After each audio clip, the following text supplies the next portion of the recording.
it sprawls out throughout the entire globe, giving the US control over every corner of the planet, allowing the US to be the global policeman, where it enforces the rules and norms of the system that it created and from which it benefits immensely.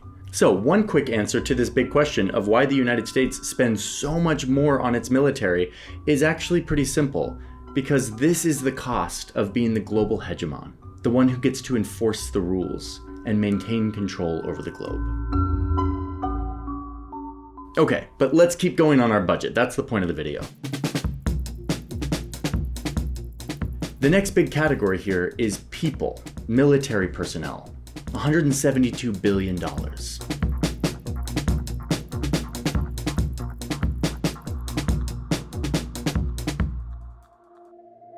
Pay, benefits, retirement, healthcare for the over 3.4 million soldiers, reservists, and civilian military personnel. By some estimates, the Department of Defense is the largest employer in the world, though it depends on how you count it. The Pentagon also spends a lot of money on recruiting new talent, like the $28 million that they spent on hiring experts who work in artificial intelligence. Next, the military spends $140 billion on research and development. And a reminder, I know that these numbers are abstract and billion doesn't mean anything to anyone, but like $140 billion, that's the entire economy of Morocco that the Pentagon spends on R&D, thinking about the future, with the goal of maintaining technological superiority on the battlefield. Meaning they're working on new tech. It's a huge part of what the Pentagon does.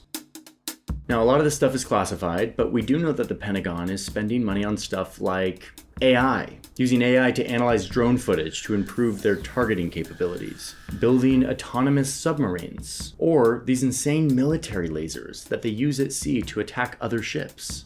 For years, they've also been trying to develop this exoskeleton that will supercharge the abilities of their soldiers, allow them to carry more weight over long periods of time.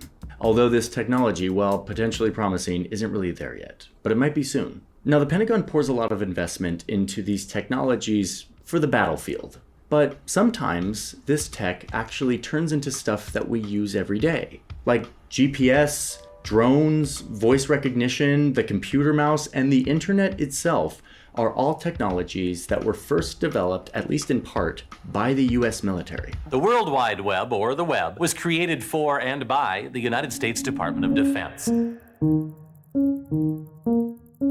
Let's quickly look at this smallest of the categories, still $19 billion, but compared to all these other ones, it's pretty small. This is construction, building new facilities, both at home and abroad. Like this little project, $85 million for jet fuel tanks in Japan, supporting force projection in the Pacific.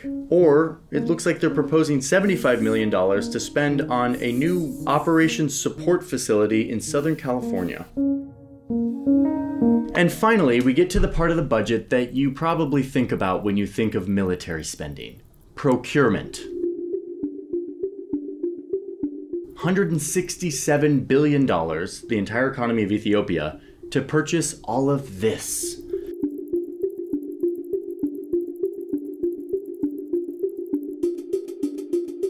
Okay, I've always known that military stuff is expensive, but now I really know it. Let's look at some of this stuff.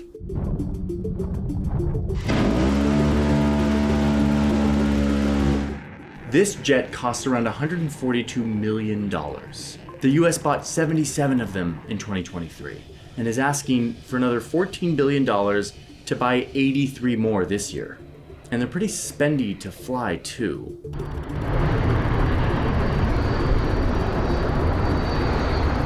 Look at these 4 cruise missiles parachuting out of a plane. Each one of these missiles costs $1.6 million. Oh, and the American taxpayer bought 600 of them last year. This vehicle costs $372,000. It's used to move troops around the battlefield.